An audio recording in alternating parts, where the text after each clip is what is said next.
One.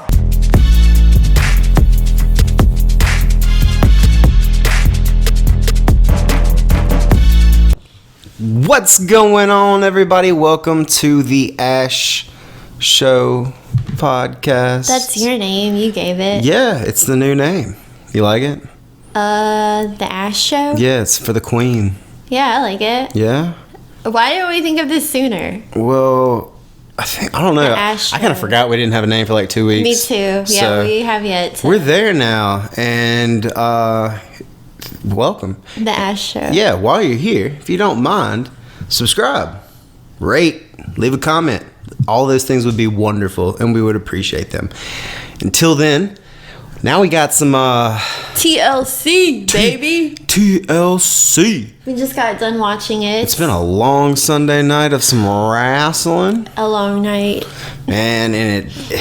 Shall we? I haven't... Yeah, we can jump into it. I wonder how enthusiastic we'll be because we haven't seen anything good for like an hour.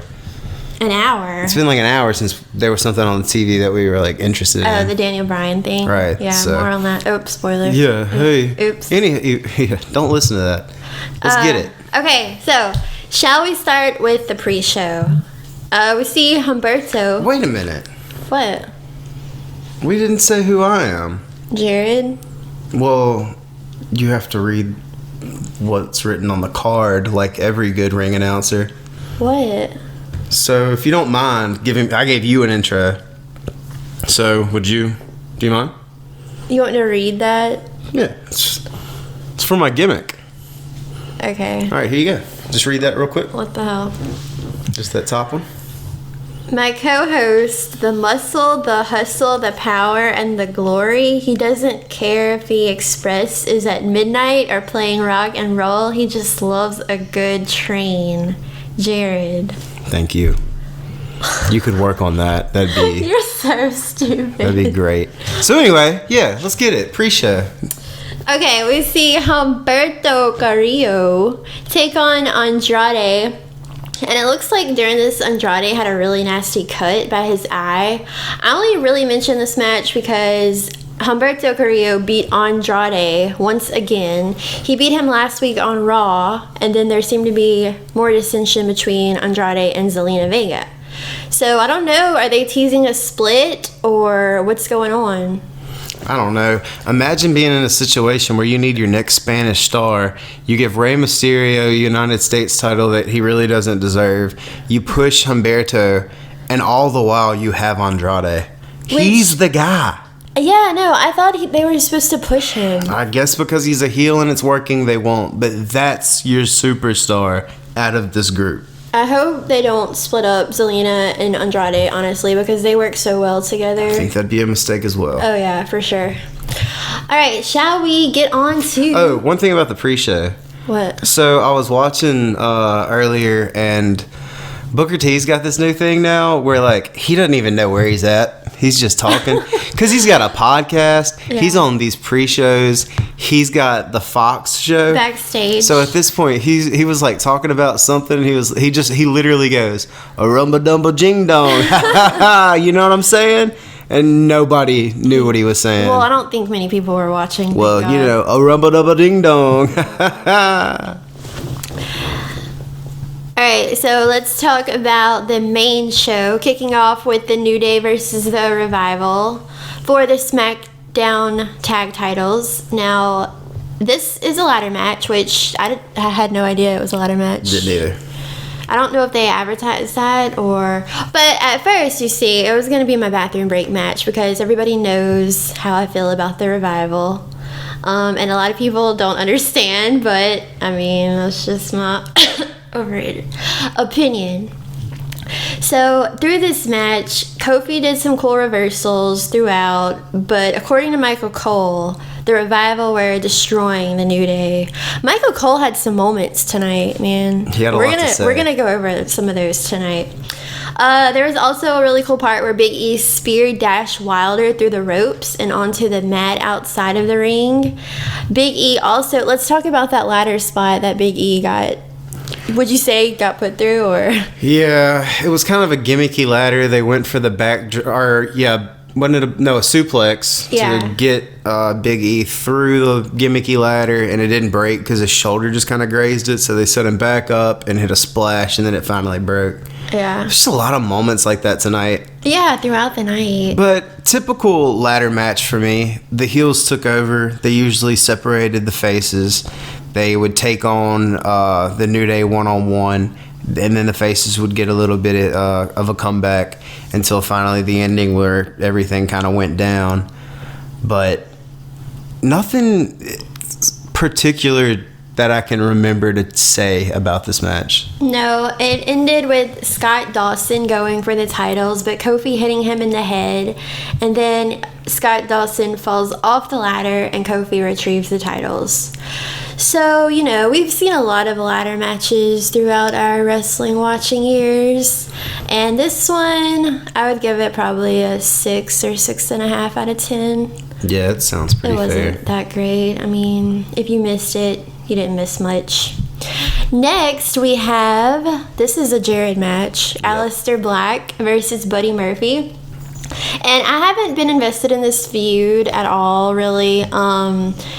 Aleister Black ends up getting a really bloody nose, and his nose is most likely broken.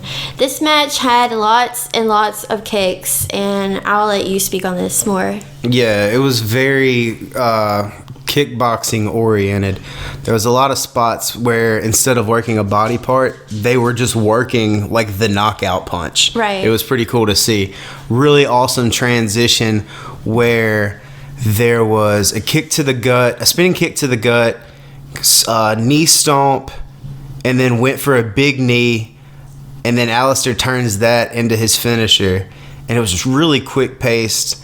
The timing was good, and the length of the match was pretty perfect. I don't think it'll get talked about because there was no real story coming in other than somebody knocking on a door, but this was probably the highlight of the pay-per-view. Wait. As far as match quality. What? Match quality. Okay. I'll let you have that then. Next, we have Bobby Lashley versus Rusev. Let's talk about the Raw segment before we get into the match. It was advertised as a divorce, right? Just the divorce? That's what they said. So it was a divorce signing segment, and Lana either couldn't walk in the heels she was wearing or she was drunk, or both. And was Rusev wearing a Donald Duck shirt? No, Rusev was not wearing a Donald Duck shirt. He was wearing an amazing... Oh, wait. We're talking about Raw. Yeah. I thought you were talking about today where he's wearing the Andre the Giant shirt. That was... Anybody got the peanut? I think he was wearing a Donald Duck shirt.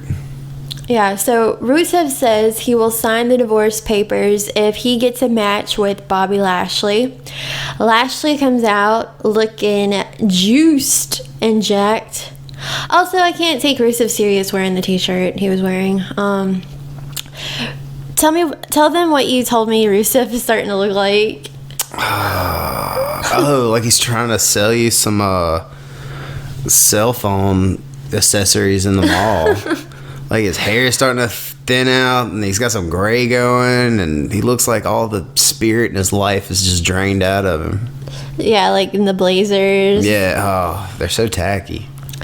On TLC, I mean, we're not really going to go deep in this match. There's not much to go deep into. The stupidest thing I've ever seen was on the pre-show, like the pre-match, where they show something called TLC, which was the voiceover, and it was done like TMZ. Yeah. Which I wonder if they worked backwards. Hey, I wonder like that. I wonder if somebody said, I have this cool idea where we can make it look like TMZ and we'll call it TLC. And they were like, well, let's book a match around it. And then we got this abortion. So there was a spot where Rusev went to put Lashley through a table, but Lashley flipped the table upside down the last minute.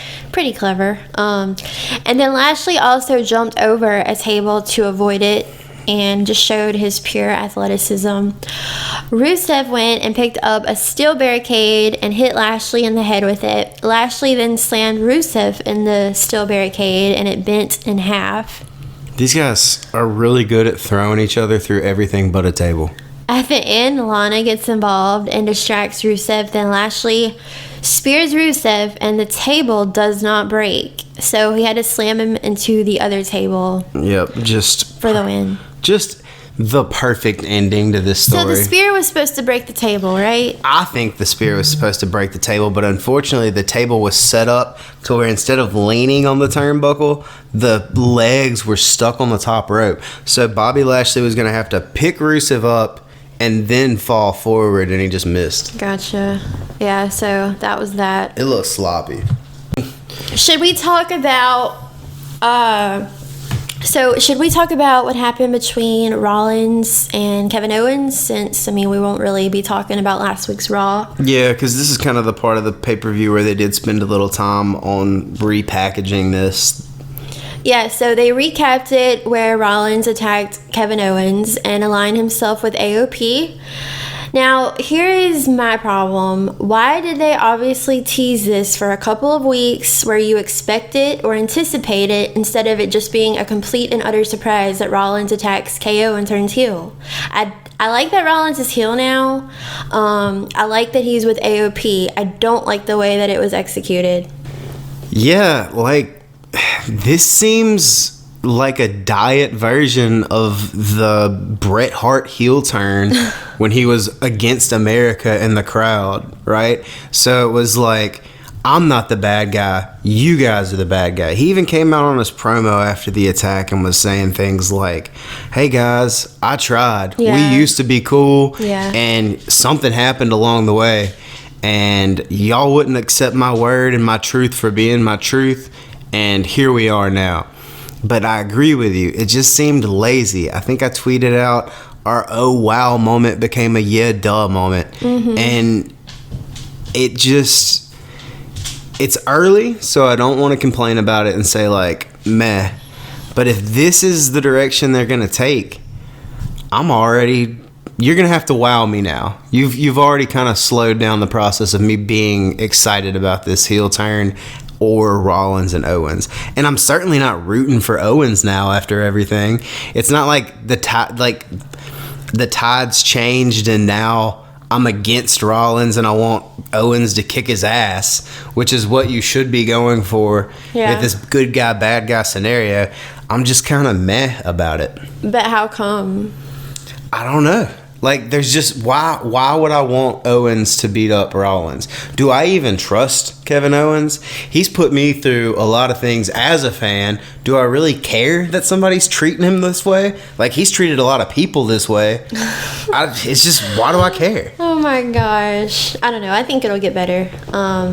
Anything is better than Rollins as a babyface. All right, let's talk about the Viking Raiders issuing their open challenge. I predicted and tweeted that I thought it would be the Usos coming to answer the challenge, but it was the OC.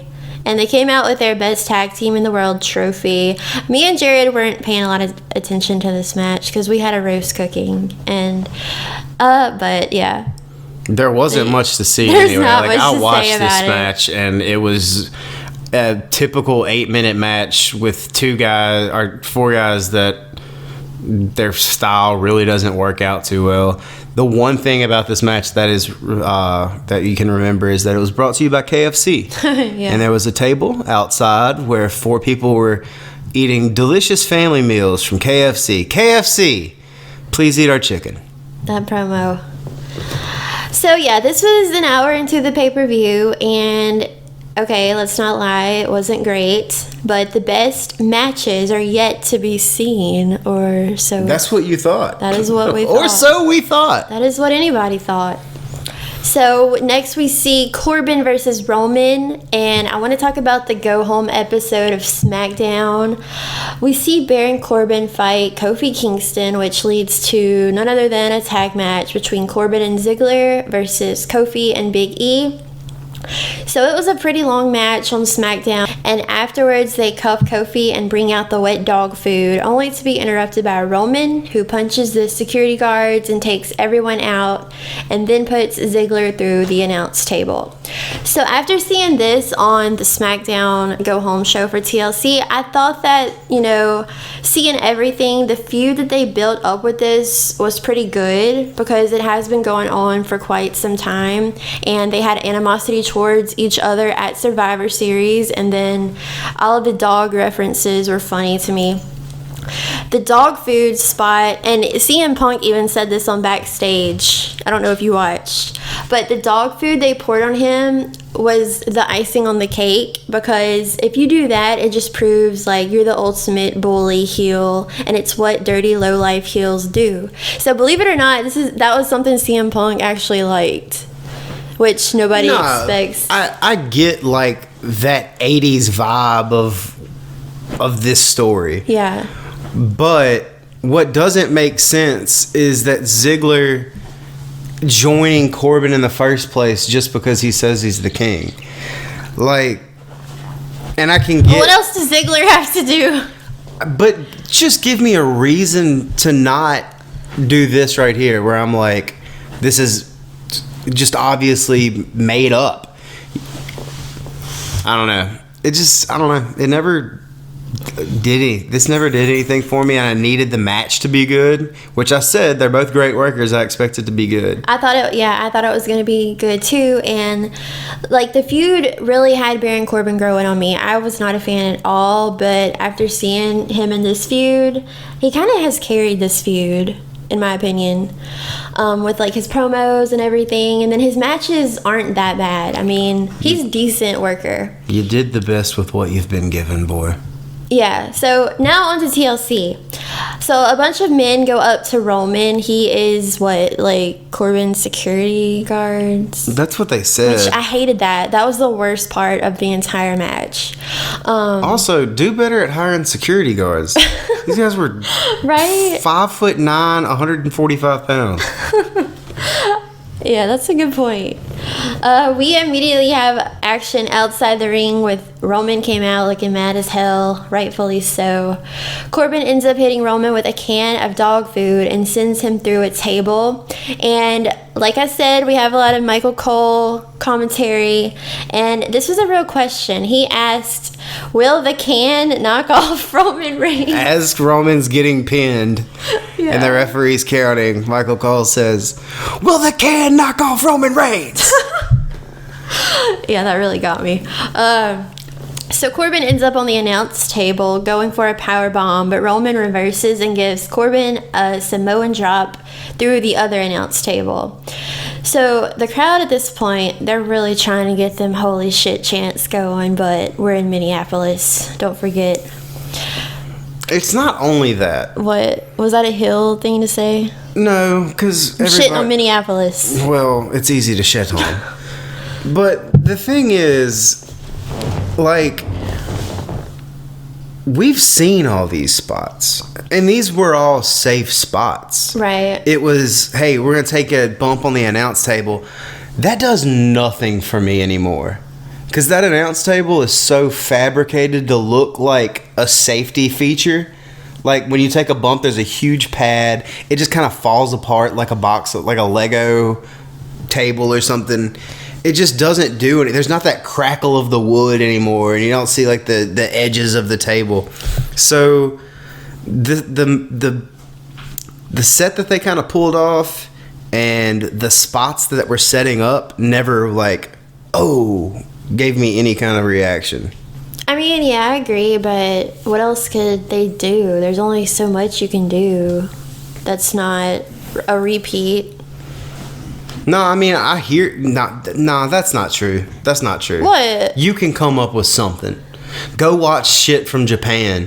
Go watch shit from any other... Like, you can come up with something that people haven't seen. They do it all the time.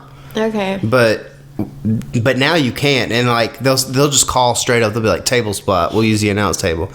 That's just... For me... When somebody goes to the announce table, it doesn't mean anything anymore. When I first started watching wrestling, that meant like it was over. You went through a table, you're done. It's just been done so many times, and that table just looks so comfortable that it doesn't do anything for me. So Roman then goes for a spear outside the ring, but Ziggler comes... Hey, y'all are going to have to cut that out. It's a terrible time for a match. My dogs are wrestling right now. They're actually performing better than this match. Okay. Where was I? So yeah, Ziggler comes out from under the ring as Roman is running, by the way, and takes him out. He's going to do the drive-by. He runs all the way around the ring, and Ziggler pops up and hits a super kick. Yeah. Which... Can we have Jared's kayfabe moment of the week? What? What was he doing under the ring all the whole damn night? It was a TLC, or it was like a anything goes match, right? Yeah. So he could have just helped Baron as soon as the match started. Right, which is like the little shit.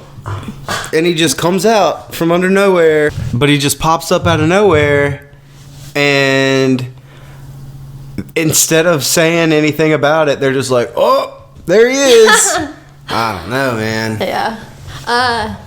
So then but wait, it gets worse. There's more. Yeah. It gets way worse. The Revival come out and start attacking Roman. To the question I had, why? Well, because Corbin and Ziggler had talked to them last week on SmackDown about help, But why do it? You just went through a battle with you lost a match. I guess they really look up to King Corbin. I don't know. Jesus. So yeah, the crowd really gave zero fucks about this too, but can't blame them. It was just so long too. Yeah, it was. Like nothing happened in the in-between to make you keep your attention to it. And bless this crowd's heart. Yeah. Man, they went through it tonight. Okay, so then Roman dives and takes out about 10 people, and we have Michael Cole. Oh yeah, more security just came out of nowhere. Yeah. Forgot about that. Michael Cole was fanboying hard for Roman at this point. He really was. Yeah. Every time he would kick out, he would act like it was Jesus coming out of the tomb. And every time he would hit an attack, he was just like, unbelievable power. We got some 91 Vince McMahon calls from Michael Cole tonight. For sure.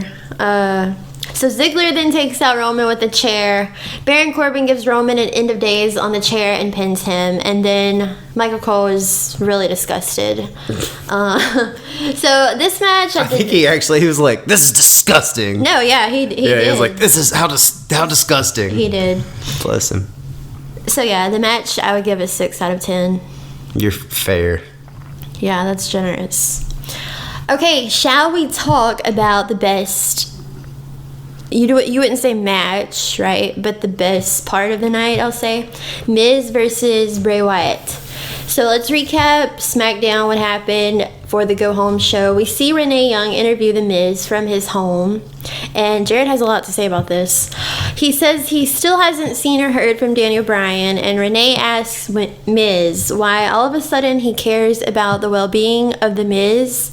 Miz says he respects Bryan and it's finally time for The Miz to do the right thing. So I like that they finally addressed why Miz cares all of a sudden, because that was a piece of the puzzle that was missing for me. So I'm glad that they finally addressed that. Renee asks Miz if he is afraid of his match with Bray Wyatt at TLC, and then all of a sudden we hear Maurice screaming, and there's video of one of Miz's daughters playing with the characters from the Firefly Funhouse.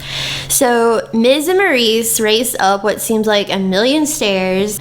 There is a doll in her crib with its face painted like the Fiend. So then Maurice and Miz freak out and kick out the camera crew. Now, I thought this was a cool and unique way to build their match, especially for the Go Home show. Jared, on the other hand, tell them what you thought. I was fine with it. I don't want it to come off like I didn't like it. But I just felt like you gotta go one way or the other with it. So, the Miz thing, the home interview, all that's great. When she screamed, I was fine with that. When Maurice screamed, like she was screaming. You really just said scream? My bad. Screamed? So when she screamed. You really just said scream? Calm down. You've made... That's not a word. You didn't know what apropos was. You thought I made that word up. I still don't. What is it? Exactly. This conversation is apropos. That's what apropos is. So, when she screamed, I was fine with that. And then The Miz comes in, and she's got her tablet, and they're watching their baby play in her crib. And then Bray Wyatt shows up and says, "Let me in," and then disappears. Yeah. I hated that. You lost me right there.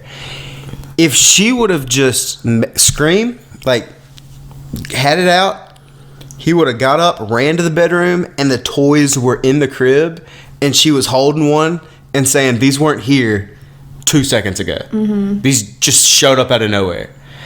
I would have been fine with it. Another thing I didn't like about it, would you have thought, for example, the Blair Witch movie was good if they used camera shots instead of a handheld camera? No. All right. So with this interview, when they were running to the baby's room, there were 9 camera cuts from them getting up and running to her baby's room. They even had a camera set up on a floor where you could see Maurice's and Miz's feet running while they were running down the hallway. It just was super overproduced. Well, they could have been filming for Miz and don't Maurice. care. No, it was dumb. It was pieced together and edited together in a way that killed any momentum that it could have had. And it could have been really, really good. I have a good defense. There could have been a camera crew already there to film Miz and Maurice. That's fine, but to then say, like, "Hey, look at this footage. Oh, look at their feet running by. We've got to get that fucking shot in for Friday. We have got to show what shoes she was wearing and how serious she was when she were taking those steps." Okay. Bullshit. Okay, well, let's get to the match. And we were all very curious as to how Bray Wyatt would come out, since it's him advertised instead of The Fiend. But we see the Firefly Funhouse song and all the bright characters in the blue and the lovely Firefly Funhouse font. And Bray comes out extra happy and in his show attire, which I liked. He really plays this role so well. He was smiling the whole time and taking selfies with the fan, and it actually finally woke up the crowd, and the crowd started chanting "Yowie Wowie." So on to the match. Bray doesn't fight back at first, which I liked, but then he got mad and eventually started fighting back Miz. Jared, do you want to talk about Miz's new move we saw tonight? Oh, man. Okay. So, and I know what they were doing. They were doing the setup to where we're going to injure him, but it was so bad. All right. So, they did Pentagon's arm breaker. The setup with the hooking the arm in the back, standing on the right arm, picking up the left arm, and you fall back and take a bump, and it makes it look like you break the arm. Now, what that move's supposed to do is hyperextend the elbow and snap the arm, right? So, first of all, them using that is kind of funny to me. I don't know if it's taking a jab, and I doubt it. It is a very unique move to say, we're Mac, are you rubbing one out, bud? Oh my god. Mac. It is a move to specifically target a spot and say, like, oh, that's an obvious injury, and to sell it. Then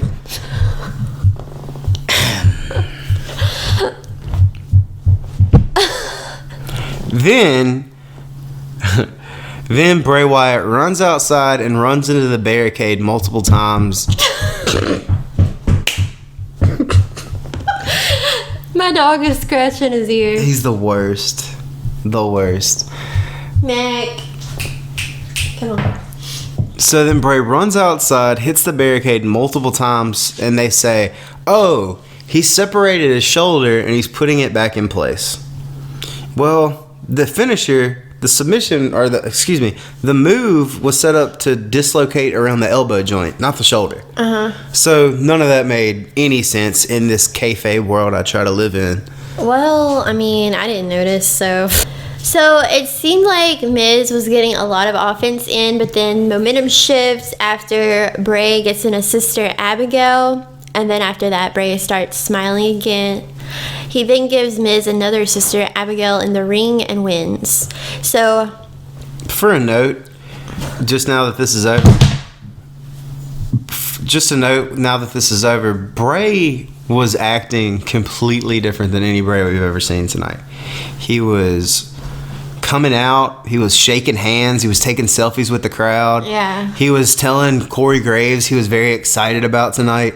He would apologize to Miz as he was hurting him. Mm-hmm. So, pretty cool new little things like that. Bray plays this character so perfectly. So afterwards, the Fiend appears on the Titantron, and Bray says, "Okay, I'll do it." And he pulled out a giant mallet.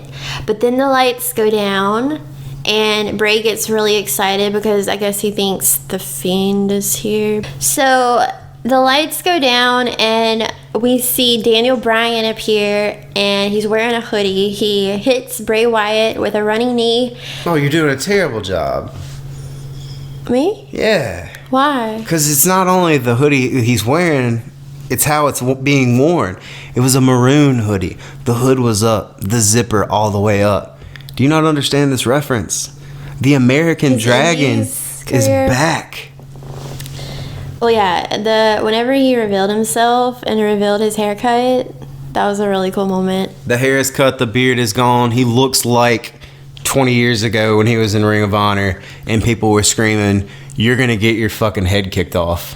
That's amazing. So the crowd is on fire, and Daniel starts the yes kicks and goes to hit Wyatt, but the lights go out and Bray disappears.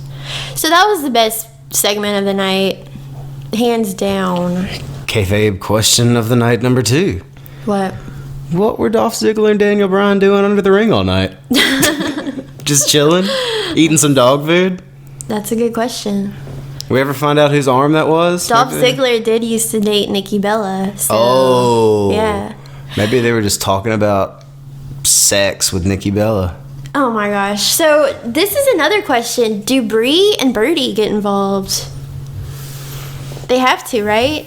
That would be good. Cool. Yeah, huh? I'd be okay with that. I would love if Brie and Birdie got involved with the Daniel Bryan Fiend. Like, I'm not bitching about them going crazy on storylines. Yeah. It's the editing and the video and the shit like that drives me crazy. Right. It's like the little bitty. It's never the storyline going way too crazy. Even with the Lashley thing, I didn't mind it. It was just done poorly. Right. Yeah, I agree. All right, shall we get to the main event for the women's tag titles? If we have to. Jared.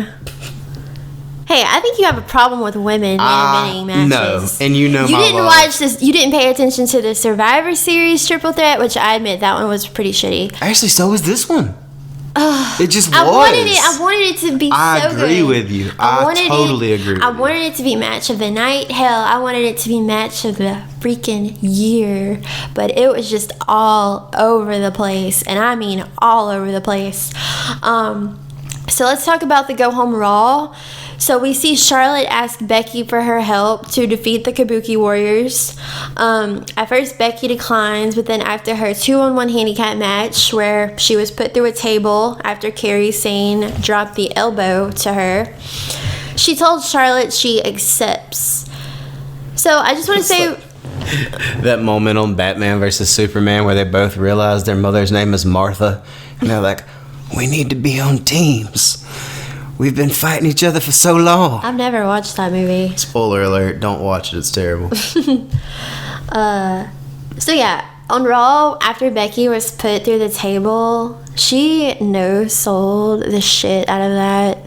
And I mean, I guess you could say it's, I mean... a little Road Warrior Hawk-like. Yeah, she kind of got hit with it she and just like got grimaced on her face and then stood up and like held her head and rubbed her bobos and was like, oh. Yeah. Scoff. Backstage, the Kabuki Warriors attack Charlotte from behind with steel chairs as they laugh and cackle. I love it when they laugh like that after they do some heel shit. It just adds so much to their character. Also, the Kabuki Warriors finally got new music instead of that shitty mashup of their themes. It's still racist music. We're not going into that. And I edited out the part when you said they don't, with Spanish wrestlers, they just tell them to speak Spanish if they don't know what else to say. But then they continue to do it. I don't even think you should leave that out. They are straight up just like, hey, you're not a real good promo. Just speak Spanish. We're going to assume 80% of our customers don't know what the hell you're saying. And after you say it, hopefully people will pop for you. So, as we all know, I'm a huge Becky fan, and I actually met her at the nail salon. God. And she was the sweetest. She took a picture with me, and she was the sweetest ever. But, you know. Cool. Look, nobody's doubting. I touched her. Great. Nobody's doubting the talent of any of the people in this match. Right. Nobody. But the first half of this match. All I'm saying before we get into the match is that I did not want to see. That I did meet Becky Lynch. Yeah, that. And I did not want to see the Kabuki Warriors lose the titles because their run has been really good, and not that it's too soon for them to lose the titles. No doubt. Totally agree with you. And the only way we were talking about if they did, we would have the same thing we always see where, like, if the challenger for the title and the champion are tag team champions, what happens? We just got that with Braun Strowman and Seth Rollins not too long ago. For like a week. Right. So, like, we're good on that. I'm glad they didn't go that route. I mean, I thought they would, just to have that on Charlotte and Becky's resumes, that they won a tag title. Right. But so this match kind of got started hot and heavy and randomly, and then there was a spot where there was ropes involved and kendo sticks, and there was a ton of stuff outside. There was some stuff to the tables. None of it big, right? Like, a lot of it setting up processes, but nothing that really wowed you or took anybody out of the match at this point. And about 8 minutes to 10 minutes into it, it got weird. Yeah. So the Kabuki Warriors ended up tying Becky to one of the ladders, which was, I thought that was a cool thing. I've never seen that, I don't think. Right, that was one of my favorite parts. So now it's basically 2-on-1 with the Kabuki Warriors beating up Charlotte. They then go for the titles, but they take way too much time, and Charlotte comes in with a kendo stick. Charlotte goes and loosens the rope, right? Then gets taken out. But Becky unties herself, and she is enraged, and her hair is crazy. So Becky then does a leg drop on Asuka through the table, which you said that would happen. Kairi Sane drops an elbow on Charlotte and Becky on a table, and this spot was awkward. This is where I truly feel like something. Do you want me to talk about that now, or do you want to talk about the match and then me go back over it? Well, this ain't the Kairi Sane getting... I think it is. No. Oh, you do? I do. Oh, okay. So you think this is where she got concussed? I do. I think Kairi went to the top. She went to drop the elbow. They moved the camera really quick. It was an awkward sound, So too. she was on the ring apron, not on the rope. Right. And then she jumped, and they moved the camera, and all we see after that is her and Becky on the table and Charlotte on the ground. Yeah. And we heard a thump. Right. And I think she hit her head right there. Okay, and I don't even know what that spot was supposed to be. I have no idea. Yeah, you could be right. Yeah, it was an awkward spot. Charlotte then slams Kairi Sane through a table, and I mean slams her. And look, this is how this was set up. Charlotte goes and grabs Kairi, and I specifically was looking at her face, and she was just lost. Mm-hmm. And you can kind of tell anytime they go to pick somebody up by the hair, mm-hmm. and they go close to their head to try to pick them up, like they're using their momentum, they're communicating. Right. So Charlotte goes down, she communicates something. Here we have a language barrier problem. So now we have somebody that has a concussion and a language barrier problem. And Charlotte goes, and I guess she says, powerbomb through the table. And poor Kairi Sane, she has no idea where she's at. Right. Charlotte picks her up. Kairi doesn't lift up for the powerbomb.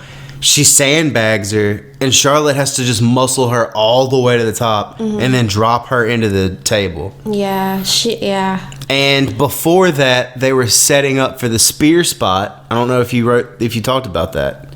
No. Okay, so before this even got set up, Charlotte was on the left side of the ring. Kairi gets off the table that I think she just got a concussion from, walks over toward the timekeeper's area.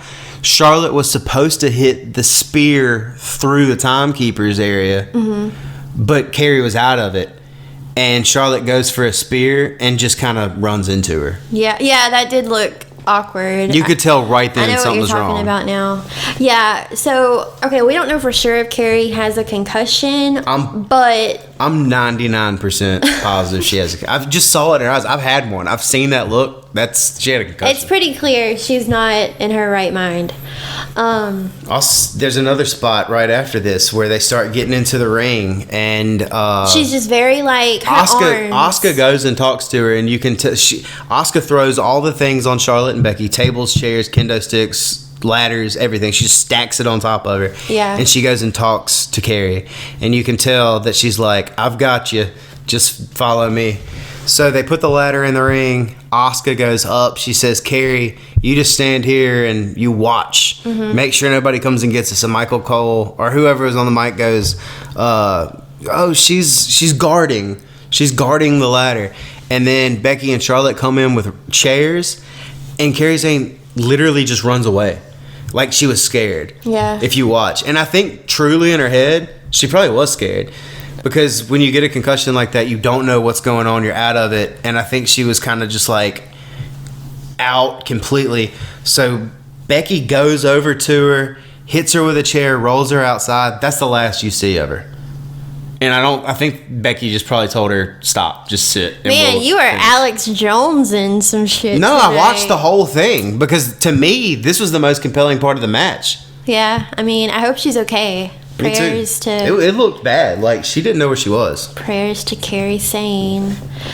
So, okay, I forgot, like, where are we even at? Okay, after the slam through the table, Asuka buries Charlotte and Becky under the ladders and tables, but then, oh wait, we need a ladder to actually get the titles. So, she had to take it off of Charlotte. So Becky and Charlotte then come into the ring with chairs, and then we hear the crowd start to boo a little bit.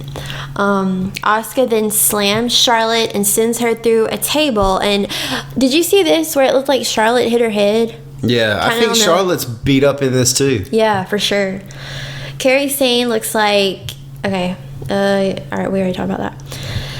So Becky then goes for the titles, and Asuka pulls the ladder with the rope and then retrieves the titles. I think the rope spot was supposed to be the finish. I don't have any doubt about that. But I guarantee you that whatever we saw in the last 5 minutes of this was not what we were supposed to see. I think Charlotte and Sane both had some sort of injury that we just had to go home real quick because it looked even worse. And like you were saying, the boos were starting to come in. And excuse me. And you really, if you didn't know, if you could not tell that, and you probably couldn't tell that Sane was hurt because she was still getting up and doing stuff, but she was moving very her body felt like jello. Right. If you picked up on it, then you probably knew why this match sucked. If you didn't pick up on it, you're probably like, what the hell was that? Yeah. So yeah, that was the end of that. Yeah, so we get no music, we get no replays. Yeah. We jump immediately into a brawl that the SmackDown faces and heels are having. The security guards are still there. Yeah. They've literally been getting their ass kicked for an hour and 15 minutes at this point, which sets up Roman and Corbin going to the top of one of the ramp areas and Roman spearing Corbin off the ramp onto 20 people in the safest spot ever that they want us to go, oh shit, over. And it's like, whoop-de-doo. That's it. You can see that kind of a move at a Slipknot concert when somebody goes and crowd moshes. Yeah. I don't know what that's all about, but that wraps it up for TLC. I will say this pay-per-view sucked. But what I tell you earlier, this pay-per-view always sucks. Everybody's always mad before the Royal Rumble. Every December, people are like, this shit sucks. And then somebody will win the Royal Rumble that they don't like, and then they'll be like, oh, this is terrible. And then by WrestleMania, everybody's watching it. Oh my God, it was so great. Right. And then a shitty summer. Yep. And then back to the shit. Yep. Yeah. It's what we do every year. So, what did you give this pay-per-view? Out of a 10? Right. So, Survivor Series, I gave a 9.5. And rightfully so. For comparison. We were talking about it being pay-per-view of the year. Survivor Series. TLC, I give a 5 out of 10. I'm going 4. I don't want average because I would tell people to watch average. I would not recommend people spend 3 hours to watch this. And I just want to give a shout out to poor Bayley. She didn't even get to defend her SmackDown Women's title. Where's Bayley? Where's Seth? Where's the AOP? Well, I understand the Seth AOP thing. I don't. Don't get me wrong. Another thing, where's AJ? Where's Orton? Didn't get... How many title matches we have tonight? Like 2? 3? 3. 3. And you have 48 belts. We have yet to see... Nakamura don't even have an Intercontinental title storyline. Even though he just got a new Intercontinental title. So... Yeah. Pretty boo-boo, but... We got some work to do, E. It's about to be Rumble. We're going to be building for that. It's the best time of the year. Me and Jared still don't know if we are going to go to that show. It's in Houston, which is only like a 3-hour drive for us. But, I mean, if the card starts building and looking good, I might lean towards going. But if it ain't work... The only reason we're thinking about going is because I've never been to a Rumble. Right. And Rumble is... if you're a wrestling fan, it is something... You got to go to a Mania. You got to go to a Rumble. Exactly. Every wrestling fan should experience a Rumble. It's so fun. That was actually one of the Q&A questions we had, our favorite live event we've ever attended. And we're going to answer that on a dedicated Q&A show. And we're also going to talk about the product a little bit more, what's going on.